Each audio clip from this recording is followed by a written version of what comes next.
ನಮಸ್ಕಾರ. ಇವತ್ತು ನಾನು ಮಾತನಾಡುತ್ತಿರುವ ವಿಷಯ ಬಹಳ ಬಹಳ ಪ್ರಮುಖವಾದದ್ದು. ದಯವಿಟ್ಟು ಎಲ್ಲರಿಗೂ ಈ ವಿಡಿಯೋ ಕಳಿಸ್ಕೊಡಿ. ಸ್ಪೆಷಲಿ 55-60 ವಯಸ್ಸಾದವರಿಗೆ, ನಿಮ್ಮ ತಂದೆ ತಾಯಿ, ಮಾವ ಅತ್ತೆ, ಅಂಕಲ್ ಆಂಟಿ ಅವರಿಗೆ ಈ ಪರ್ಟಿಕ್ಯುಲರ್ ವಿಡಿಯೋದಿಂದ ತುಂಬ ಉಪಯೋಗ ಆಗ್ಬೋದು. ವಿಷಯ, ನಿಮಗೀಗ 60+ ಮಕ್ಕಳಿಗೆ ಕೊಡಬೇಕಾದ ಹಣ ಎಲ್ಲಿಟ್ಟಿದ್ದೀರಿ? ನಾನು ಡಾಕ್ಟರ್ ಭರತ್ ಚಂದ್ರ. ವಿಡಿಯೋಗಳ ಉದ್ದೇಶ ಕನ್ನಡಿಗರ ಫೈನಾನ್ಷಿಯಲ್ ಎಜುಕೇಷನ್. ನಮ್ಮ ಎಲ್ಲ ವಿಡಿಯೋಗಳಲ್ಲಿ ಕಳೆದ ಎಷ್ಟೋ ವರ್ಷದಿಂದ ನಾವು ಹೇಳ್ತಾ ಬರ್ತಾ ಇರುವ ವಿಚಾರ ಏನಂತಂದ್ರೆ, ಆದಷ್ಟು ಬೇಗ ನಿಮ್ಮ ಹೂಡಿಕೆಯನ್ನು ಪ್ರಾರಂಭಿಸಿ ಮತ್ತು ದೀರ್ಘ ಅವಧಿಗಾಗಿ ಹಣವನ್ನು ಹಾಕ್ತಾ ಹೋಗಿ. ಹಾಗೇನೆ 55 ವರ್ಷ ಮೇಲ್ನವರಿಗೆ ನಾವು ಹೇಳ್ತೇವೆ, ಇನ್ನು ಮುಂದೆ ನಿಮಗೆ ದೀರ್ಘ ಅವಧಿಯ ಹೂಡಿಕೆ ಇಲ್ಲ, ಏನಿದ್ದರೂ ಕೂಡ ಶಾರ್ಟ್ ಟರ್ಮ್ ನಲ್ಲಿ ಟೆಕ್ನಿಕಲ್ ಅನಾಲಿಸಿಸ್ ಮಾಡಿ ಒಂದಷ್ಟು ಹಣವನ್ನು ನೀವು ಪಡೆದುಕೊಳ್ಬೇಕಾಗುತ್ತೆ ಷೇರು ಮಾರುಕಟ್ಟೆಯಿಂದ. ಆದರೆ ಅಂಕಿ ಅಂಶಗಳ ಪ್ರಕಾರ ಸುಮಾರು ಜನ 60 ವಯಸ್ಸವರೆಗೂ ಹಣವನ್ನು ಗಳಿಸ್ತಾರೆ. ಯಾಕಂತಂದ್ರೆ ಅವರಿಗೆ ಪ್ರೊಫೆಷನ್ ಇರುತ್ತೆ. ಅನ್ಲೆಸ್ ಅಂಡ್ ಅಂಟಿಲ್ ಅವರಿಗೇನಾದರೂ ಬರ್ನ್ಔಟ್ ಆಗಿ ಕಂಪನಿಯಿಂದ ಕೆಲಸದಿಂದ ತೆಗಿತಾರೆ ಅಥವಾ ಅವರ ಸ್ಕಿಲ್ ಕಮ್ಮಿಯಾಗಿ ಅವರ ಕೆಲಸ ಹೊರಟೋಗುತ್ತೆ. 60 ವರ್ಷಗಳ ಮೇಲೆ ನಾವು ನೋಡೋದೇನು ಅಂತಂದ್ರೆ, ಸುಮಾರು ಜನಕ್ಕೆ ಪೆನ್ಷನ್ ಬರುತ್ತೆ, ಸುಮಾರು ಜನಕ್ಕೆ ರೆಂಟಲ್ ಇನ್ಕಮ್ ಕೂಡ ಬರುತ್ತೆ. ಇಲ್ಲಿ ಒಂದು ವಿಚಾರವನ್ನು ಒತ್ತಿ ಹೇಳಬೇಕಾಗುತ್ತೆ. ಪ್ರೊಫೆಷನಲ್ಸ್ ಅಂದ್ರೆ doctors, chartered accountants, lawyers, architect ಅವರಿಗೆ ರಿಟೈರ್ಮೆಂಟ್ ಇಲ್ಲ.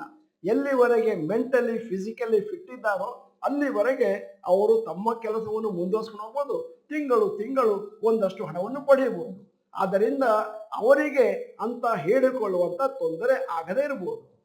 ಇವತ್ತು ನಾನು ಮಾತನಾಡುತ್ತಿರುವ ವಿಷಯ ಏನು ಅಂತಂದ್ರೆ, ನಿಮಗೀಗ 60+ ಮತ್ತು ನಿಮಗೆ ಸರ್ಪ್ಲಸ್ ಆದಂತ ಹಣ, ಇದು ನನಗಲ್ಲ, ನನ್ನ ಮಕ್ಕಳಿಗೆ ಅಂತಾದ್ರೆ ಆ ಹಣವನ್ನು ನೀವು ಎಲ್ಲಿ ತೊಡಗಿಸಿದ್ದೀರಿ, ಎಲ್ಲಿ ಹೂಡಿದ್ದೀರಿ, ಎಲ್ಲಿ ಇಟ್ಟಿದ್ದೀರಿ ಅನ್ನುವಂಥ ವಿಚಾರ. ನಿಮಗೆಲ್ಲ ತಿಳಿದಿರುವ ವಿಚಾರ ಏನು ಅಂತಂದ್ರೆ, ನಿಮಗೆ ತಿಂಗಳು ಖರ್ಚಿಗೆ ಒಂದಷ್ಟು ಹಣ ಬಂತು ಅಂತಂದ್ರೆ ಮತ್ತೆ ಸರ್ಪ್ಲಸ್ ಆದ ಹಣವನ್ನು ನೀವೇನಿದ್ದರೂ ಕೂಡ ಮುಂದಿನ ದಿನಗಳಲ್ಲಿ ಮಕ್ಕಳಿಗೆ ಬಳುವಳಿಯಾಗಿ ಕೊಡಬೇಕು. ಆ ದುಡ್ಡು ಎಲ್ಲಿದೆ ಅನ್ನುವಂಥ ಪ್ರಶ್ನೆ ಮಾಡ್ತಿದ್ದೇನೆ. ಸಾಮಾನ್ಯವಾಗಿ ಸೀನಿಯರ್ ಸಿಟಿಸನ್ಸ್ ಮಕ್ಕಳಿಗೆ ಬಳುವಳಿಯಾಗಿ ಕೊಡಬೇಕಾದ ಹಣವನ್ನು ಈ ಕೆಳಕಂಡ ಜಾಗದಲ್ಲಿ ಇಟ್ಟಿರ್ತಾರೆ. ಮೊದಲನೇದು fixed deposit in banks, 2 post office deposits, 3 insurance policies, 4 real estate properties, ಮನೆ, ಪ್ಲಾಟು, ಫ್ಲಾಟು ಇತ್ಯಾದಿ. Bank deposits, post office deposits ಅಲ್ಲಿ ನಿಮಗೆ ಅಂದಾಜು 7-8% ಬರುತ್ತೆ ಪ್ರತಿ ವರ್ಷ. ಆದ್ದರಿಂದ ನಿಮ್ಮ ಹಣ ಹೇಳಿಕೊಳ್ಳುವಂತ ದೊಡ್ಡ ಅಪ್ರಿಸಿಯೇಷನ್ ಅನ್ನು ಕಾಣುವುದಿಲ್ಲ. ಮತ್ತೆ ಇನ್ಫ್ಲೇಷನ್ ಅನ್ನು ಗಮನಕ್ಕೆ ತಗೊಂಡ್ರೆ ನಿಮ್ಮ ಹಣ ಅಪ್ರಿಷಿಯೇಟ್ ಆಗುವುದೇ ಇಲ್ಲ ಅನ್ನೋ ತರದಲ್ಲಿ ಕಾಣಿಸುತ್ತೆ. ಬಹಳಷ್ಟು ಹಿರಿಯ ನಾಗರಿಕರಿಗೆ ಒಂದಷ್ಟು ಮಾಹಿತಿಯ ಕೊರತೆ ಇರುತ್ತೆ ಮತ್ತು ಹಣವನ್ನು ಬ್ಯಾಂಕಿನಲ್ಲಿ, ಪೋಸ್ಟ್ ಆಫೀಸಲ್ಲಿ ಇಡ್ತಾರೆ. ಅಲ್ಲಿ ಬಹಳ ಕಮ್ಮಿ ಇಂಟ್ರೆಸ್ಟ್ ಬರುತ್ತೆ, ಇನ್ಕಮ್ ಟ್ಯಾಕ್ಸ್ ಕೂಡ ಜಾಸ್ತಿ ಇರುತ್ತೆ. ಮತ್ತೆ ತಮ್ಮ ಸಮಯವಾದ ಬಳಿಕ ಆ ಹಣವನ್ನು ಬಿಲ್ಲಿನ ಮುಖಾಂತರ ಮಕ್ಕಳಿಗೆ ಬಳುವಳಿಯಾಗಿ ಕೊಡ್ತಾರೆ. ಇದರ ಬದಲಾಗಿ ಹಿರಿಯ ನಾಗರಿಕರು ಒಂದಷ್ಟು ನಾಲೆಜ್ ಅನ್ನು ಪಡ್ಕೋಬೇಕು. ಮ್ಯೂಚುವಲ್ ಫಂಡ್ ಮತ್ತು ಷೇರುಗಳ ಬಗೆಗೆ ಒಂದಷ್ಟು ಅಡಿಷನಲ್ ರಿಸ್ಕ್ ಅನ್ನು ತಗೊಂಡು ಅದನ್ನ ಅವರು ಏನಾದರೂ ಮ್ಯೂಚುವಲ್ ಫಂಡ್ ಷೇರುಗಳಲ್ಲಿ ಇನ್ವೆಸ್ಟ್ ಮಾಡಿದ್ರೆ ಮುಂದಿನ ದಿನಗಳಲ್ಲಿ ಅದು ದೀರ್ಘಾವಧಿಯಲ್ಲಿ ಜಾಸ್ತಿ ರಿಟರ್ನ್ಸ್ ಅನ್ನು ಕೊಡುತ್ತೆ. ಅಲ್ಲದೆ ಮ್ಯೂಚುವಲ್ ಫಂಡ್ಗಳಲ್ಲಿ ಬೇಕಾದಷ್ಟು ಕ್ಯಾಟಗರಿ ಮ್ಯೂಚುವಲ್ ಫಂಡ್ಗಳಿದಾವೆ. ಅಲ್ಲಿ ನೀವು ದೀರ್ಘಾವಧಿಗೆ ಹಾಕಿದ್ರೆ ಜಾಸ್ತಿ ಹಣ ಬರುವಂತ ಸಂಭವಗಳು ಅತಿ ಜಾಸ್ತಿ. ಹಿರಿಯ ನಾಗರಿಕರಿಗೆ ಯಾವ ಮ್ಯೂಚುವಲ್ ಫಂಡ್ಗಳು ಸೂಕ್ತ?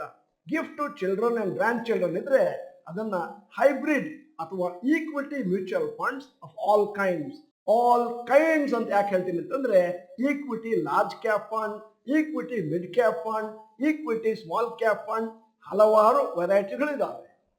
ಹಿರಿಯ ನಾಗರಿಕರು ತಮ್ಮ ಮಕ್ಕಳಿಗೆ ಬಳುವಳಿಯಾಗಿ ಗಿಫ್ಟ್ ಆಗಿ ಕೊಡುವ ಹಣವನ್ನು ಎಲ್ಲಿಡಬಹುದು? ಬ್ಯಾಂಕ್ ಡಿಪಾಸಿಟ್ ಇಟ್ಟರೆ ಅಮೌಂಟ್ 20 ಲಕ್ಷ ಅಂತ ಇಟ್ಕೊಳ್ಳೋಣ. ಇಂಟ್ರೆಸ್ಟ್ ರೇಟ್ ಅಥವಾ ರಿಟರ್ನ್ 7.5% ಮತ್ತು ಕಾರ್ಪಸ್ ಅದೇನು ದೊಡ್ಡ ಮೊತ್ತ ಕ್ರೋಢೀಕರಣ ಆಗುತ್ತೆ 20 ವರ್ಷದ ಮೇಲೆ ಟ್ಯಾಕ್ಸ್ ಕಟ್ಟಿದ ಮೇಲೆ 84.95 ಲಕ್ಷ ಆಗುತ್ತೆ. ಅದೇ ಹಣವನ್ನು ಈಕ್ವಿಟಿ ಮ್ಯೂಚುವಲ್ ಫಂಡ್ ಅಲ್ಲಿ ಅಂದರೆ 20 ಲಕ್ಷವನ್ನು interest rate of returns 12 to 15% ಬರುತ್ತೆ. ನೀವು ಯಾವ ಮ್ಯೂಚುವಲ್ ಫಂಡ್ ಅಲ್ಲಿ ತೊಡಗಿಸಿದ್ದೀರಿ ಅನ್ನೋದರ ಮೇಲೆ ಮತ್ತು 20 ವರ್ಷದ ಮೇಲೆ ಟ್ಯಾಕ್ಸ್ ಕಟ್ಟಿದ ಮೇಲೆ 3.27 crores ನಿಮಗೆ ಲಭ್ಯ ಆಗುತ್ತೆ.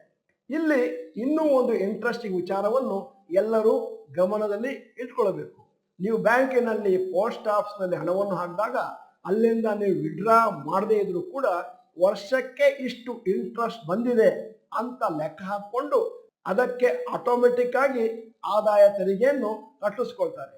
ಆದರೆ ಅದೇ ಹಣ ಏನಾದರೂ ಈಕ್ವಿಟಿ ಮ್ಯೂಚುವಲ್ ಫಂಡ್ಗಳಲ್ಲಿದ್ರೆ 20 ವರ್ಷ ಇದ್ರೂ ಪರವಾಗಿಲ್ಲ, 30 ವರ್ಷ ಇದ್ರೂ ಪರವಾಗಿಲ್ಲ, ನೀವು ಯಾವಾಗ ಅದನ್ನು ಲಿಕ್ವಿಡೇಟ್ ಮಾಡ್ತೀರೋ ಆವಾಗ ಮಾತ್ರ ಲಿಕ್ವಿಡೇಟ್ ಮಾಡಿದ ಅಮೌಂಟಿಗೆ ಮಾತ್ರ ನೀವು 12.5% ಲಾಂಗ್ ಟರ್ಮ್ ಕ್ಯಾಪಿಟಲ್ ಗೇನ್ಸ್ ಕಟ್ಟಬೇಕಾಗುತ್ತೆ. ಇದರ ಅರ್ಥ ಏನು ಅಂತಂದ್ರೆ ಬ್ಯಾಂಕಿನ ಡಿಪಾಸಿಟ್ಗೆ ಜಾಸ್ತಿ ಟ್ಯಾಕ್ಸ್ ಬೀಳುತ್ತೆ, ಈಕ್ವಿಟಿ ಮ್ಯೂಚುವಲ್ ಫಂಡ್ಗಳಲ್ಲಿ ಕಮ್ಮಿ ಟ್ಯಾಕ್ಸ್ ಬೀಳುತ್ತೆ ಸದ್ಯದ ಮಟ್ಟಿಗೆ. ಮುಂದಿನ ದಿನಗಳಲ್ಲಿ ಈಕ್ವಿಟಿ ಮ್ಯೂಚುವಲ್ ಫಂಡ್ ಕೂಡ ಜಾಸ್ತಿ ಟ್ಯಾಕ್ಸ್ ಅನ್ನು ಹಾಕಲ್ಲ ಅಂತ ಈಗಲೇ ಹೇಳಲಿಕ್ಕಾಗಲ್ಲ. ನಾವು ಯಾವಾಗಲೂ ಎಲ್ಲ ವಿಡಿಯೋಗಳಲ್ಲೂ ಡಾಕ್ಟರ್ ಭರತ್ ಚಂದ್ರ ಕಾರ್ಯಾಗಾರಗಳಲ್ಲೂ ಹೇಳ್ತಾ ಬರ್ತಾ ಇರುವಂತ ವಿಚಾರ ಏನು ಅಂತಂದ್ರೆ ಮಕ್ಕಳಿಗಾಗಿ ನೀವು ಕೊಡುವಂತ ಹಣವನ್ನು ಏನಿದ್ದರೂ ಕೂಡ ಲಾಂಗ್ ಟರ್ಮಿಗೆ ಮ್ಯೂಚುವಲ್ ಫಂಡ್ ಅಲ್ಲಿ ಬಿಡಿ, ಜಾಸ್ತಿ ಪ್ರಾಫಿಟ್ ಬರುತ್ತೆ. ಮ್ಯೂಚುವಲ್ ಫಂಡ್ ಅಲ್ಲಿ ಒಂದಷ್ಟು ಜಾಸ್ತಿ ರಿಸ್ಕ್ ಇದೆ, ವೈಪರೀತ್ಯಗಳು ಇದ್ದಾವೆ ಅಂತ ನೀವೇನಾದ್ರೂ ಹೇಳಿದ್ರೆ 5, 10, 15, 20, 25 ವರ್ಷಗಳ ಬಳಿಕ ಅಲ್ಲಿರುವಂತ ಎಲ್ಲ ರಿಸ್ಕುಗಳು ಕೂಡ ಕಮ್ಮಿಯಾಗಿ ದೊಡ್ಡ ಮಟ್ಟದಲ್ಲಿ ಹಣ ನಿಮ್ಮದಾಗುತ್ತೆ. ಸದ್ಯದ ಮಟ್ಟಿಗೆ ಭಾರತದಲ್ಲಿ ಹೈ ಇನ್ಫ್ಲೇಷನ್ ಅಥವಾ ಹಣದ ಉಬ್ಬರ ಇರುವುದರಿಂದಾಗಿ ನೀವು ಬ್ಯಾಂಕಿನಲ್ಲಿ ಇಟ್ಟ ಹಣ ದಿನದಿಂದ ದಿನಕ್ಕೆ ಕಮ್ಮಿ ಆಗ್ತಾ ಹೋಗುತ್ತೆ. ಅದೇ ಹಣವನ್ನು ಸರಿಯಾಗಿ ಅರಿತುಕೊಂಡು ಮ್ಯೂಚುವಲ್ ಫಂಡ್ ಹಾಕಿದ್ರೆ ಜಾಸ್ತಿ ಪ್ರಾಫಿಟ್ ಬರುತ್ತೆ. ಹಿರಿಯ ನಾಗರಿಕರು ಮತ್ತೂ ಒಂದು ತಪ್ಪನ್ನು ಮಾಡ್ತಾರೆ. ಮಕ್ಕಳಿಗಾಗಿ ಸೈಟು, ಮನೆ, ಫ್ಲಾಟ್ಗಳನ್ನು ಖರೀದಿ ಮಾಡಿ ಇಡ್ತಾರೆ. ಇಲ್ಲಿ ಬರುವ ಸಮಸ್ಯೆ ಏನು ಅಂತಂದ್ರೆ ನಿಮಗೆ 2 ಮಕ್ಕಳಿದ್ರೆ ನೀವೇನಾದ್ರೂ ಒಂದು ಸೈಟು ತೆಗೆದಿಟ್ಕೊಂಡ್ರೆ ಅಥವಾ ಒಂದು ಮನೆಯನ್ನು ತೆಗೆದಿಟ್ಕೊಂಡ್ರೆ, ಒಂದು ಫ್ಲಾಟ್ ಅನ್ನು ತೆಗೆದಿಟ್ಕೊಂಡ್ರೆ ಅವರು ಅದನ್ನು ಮಾರಬೇಕಾಗುತ್ತೆ ಇನ್ನೊಬ್ಬನಿಗೆ ಹಣವನ್ನು ಕೊಡ್ಲಿಕ್ಕೆ.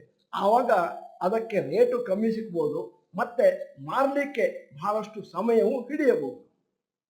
ಅದೇ ಹಣವನ್ನು ಅದೇನು ಮಕ್ಕಳಿಗೆ ಗಿಫ್ಟ್ ಕೊಡಬೇಕು ಆ ಹಣವನ್ನು ನೀವು ಮ್ಯೂಚುವಲ್ ಫಂಡ್ ಅಲ್ಲಿ ತೊಡಗಿಸಿದ್ದಿದ್ರೆ ಆವಾಗ ಈಕ್ವಲ್ ಆಗಿ ಡಿಸ್ಟ್ರಿಬ್ಯೂಟ್ ಮಾಡ್ಕೋಬಹುದು, ಯಾವಾಗ ಬೇಕಾದ್ರೂ ಮಾರಬಹುದು ಅಥವಾ ಮಾರದೆ ಅಲ್ಲಿಯೇ ಅದನ್ನು ಕಂಟಿನ್ಯೂ ಕೂಡ ಮಾಡಬಹುದು. ನಾನು ಬಹಳ ಸಮಯದಿಂದ ಇದನ್ನು ಹೇಳ್ತಾ ಬರ್ತಾ ಇದ್ದೇನೆ. ಏನೆಂದರೆ ನೀವೇನಾದರೂ ಬ್ಯಾಂಕಿನಲ್ಲಿ ಪೋಸ್ಟ್ ಆಫೀಸ್ನಲ್ಲಿ ಹಣ ಹಾಕಿದ್ರೆ ಅದು ಅಭಿವೃದ್ಧಿಯಾಗಿ ಬಹುಶಃ 1 ಕೋಟಿವರೆಗೂ ತಲುಪಬಹುದು ಏನೋ. ಆದರೆ ಅದೇ ಹಣವನ್ನು ನೀವು ಮ್ಯೂಚುವಲ್ ಫಂಡ್ ಹಾಕಿದ್ರೆ ಅದು ಕೋಟಿಯನ್ನು ಕೂಡ ದಾಟಿ ಬಹುಕೋಟಿ ಆಗುತ್ತೆ. ಅಂದರೆ ಮಕ್ಕಳಿಗೆ ಒಂದಷ್ಟು ದೊಡ್ಡ ಮೊತ್ತದ ಹಣವನ್ನು ಕೊಡಬಹುದು, ಅವರು ನಿಮಗೆ ಎಂದೆಂದೂ ಕೂಡ ಚಿರಋಣಿಯಾಗಿರ್ತಾರೆ. ಹಿಂದಿನ ದಿನಗಳಲ್ಲಿ ನಮ್ಮ ಹಿರಿಯರು ಬೇಕಾದಷ್ಟು ತಪ್ಪುಗಳನ್ನು ಮಾಡಿದ್ದಾರೆ ಮತ್ತು ಇವತ್ತು ಕೂಡ ಬಹಳಷ್ಟು ಜನ ಆ ತಪ್ಪಿನಿಂದ ಹೊರಕ್ಕೆ ಬರಲಾರದೆ ನಳುತ್ತಾ ಇದ್ದಾರೆ. ಇವತ್ತು ಈ ವಿಡಿಯೋನ ಸೃಷ್ಟಿ ಮಾಡಿದ ಮುಖ್ಯ ಉದ್ದೇಶ ಏನು ಅಂತಂದ್ರೆ ಇಂದಿನ ಜನಾಂಗದ ಹಿರಿಯ ನಾಗರಿಕರು ಒಂದಷ್ಟು ಫೈನಾನ್ಷಿಯಲ್ ಅವೇರ್ನೆಸ್ ನ ಕಂಡುಕೊಳ್ಳಿ ಮತ್ತು ಮಕ್ಕಳಿಗಾಗಿರುವಂತಹ ಹಣವನ್ನು ಆದಷ್ಟು ಜಾಸ್ತಿ ಅಭಿವೃದ್ಧಿ ಪಡಿಸಲಿ, ಮತ್ತೆ ಅವರಿಗೆ ಮುಂದಿನ ಜನಾಂಗಕ್ಕೆ ಅದರಿಂದಾಗಿ ಜಾಸ್ತಿ ಬೆನಿಫಿಟ್ ಆಗುತ್ತೆ. ನನ್ನ ವಿನಮ್ರ ವಿನಂತಿ ಏನು ಅಂತಂದ್ರೆ ದಯವಿಟ್ಟು ಈ ವಿಡಿಯೋನ ಎಲ್ಲ ಕುಟುಂಬಗಳಿಗೂ ಕಳಿಸ್ಕೊಡಿ. ಅಲ್ಲಿ ಯಾರು ಹಿರಿಯ ನಾಗರಿಕರಿದ್ದಾರೆ ಅನ್ನುವಂತ ಇನ್ಫಾರ್ಮೇಶನ್ ನಮ್ಮ ಹತ್ರ ಇರುವುದಿಲ್ಲ. ಯಾರಿಗೆ 52+ ಆಗಿದೆಯೋ, 55+ ಆಗಿದೆಯೋ, 60+ ಆಗಿದೆಯೋ ಅವರಿಗೆ ಈ ವಿಡಿಯೋನ ಕಳಿಸಿದ್ರೆ ಅವರು ಇದನ್ನು ಅಳವಡಿಸಿದ್ರೆ ಮುಂದಿನ ದಿನಗಳಲ್ಲಿ ಮಕ್ಕಳಿಗೆ ಮೊಮ್ಮಕ್ಕಳಿಗೆ ಜಾಸ್ತಿ ಹಣ ಬರುತ್ತೆ, ಕರ್ನಾಟಕ ಸಮೃದ್ಧ ಆಗುತ್ತೆ. ವಿಡಿಯೋದ ಕೊನೆಯಲ್ಲಿ ಇವತ್ತಿನ ವಿಡಿಯೋಗೆ ಸಂಬಂಧಪಟ್ಟ ಹಾಗೆ ಒಂದು ಪ್ರಶ್ನೆ ಕೇಳ್ತಾ ಇದ್ದೇನೆ. ನಿಮ್ಮ ತಂದೆ ತಾಯಿ ಹತ್ರ ಸರ್ಪ್ಲಸ್ ಮನಿ ಇದೆಯಾ ಮುಂದಿನ ಜನಾಂಗಕ್ಕೆ ಕೊಡುವಂತಹದ್ದು? ಎಸ್ ಅಥವಾ ನೋ ಅಂತ ಟೈಪ್ ಮಾಡಿ. ನಿಮ್ಮ ಮಾವ ಅತ್ತೆ ಆದ್ರೂ ಕೂಡ ಪರವಾಗಿಲ್ಲ. ನೀವು ಡಾಕ್ಟರ್ ಭರತ್ ಚಂದ್ರ ಇನ್ಸ್ಟಿಟ್ಯೂಟ್ ಕನ್ನಡ ಚಾನೆಲ್ ಮೆಂಬರ್ ಅಂತಂದ್ರೆ ಇದೀಗ ಸಮಯ ಸಬ್ಸ್ಕ್ರಿಪ್ಷನ್ ಬಟನ್, ಬೆಲ್ ಐಕಾನ್ ಒತ್ತಿ. ವಿಡಿಯೋ ಚೆನ್ನಾಗಿದ್ರೆ ಲೈಕ್ ಬಟನ್ ಒತ್ತೋದನ್ನು ಮರಿಬೇಡಿ. ಆದರೆ ಎಲ್ಲರಿಗೂ ಫಾರ್ವರ್ಡ್ ಮಾಡಿ. ವಿಡಿಯೋನ ಸಂಪೂರ್ಣವಾಗಿ ನೋಡಿದ್ದಕ್ಕೆ ಧನ್ಯವಾದಗಳು. ನಮಸ್ಕಾರ.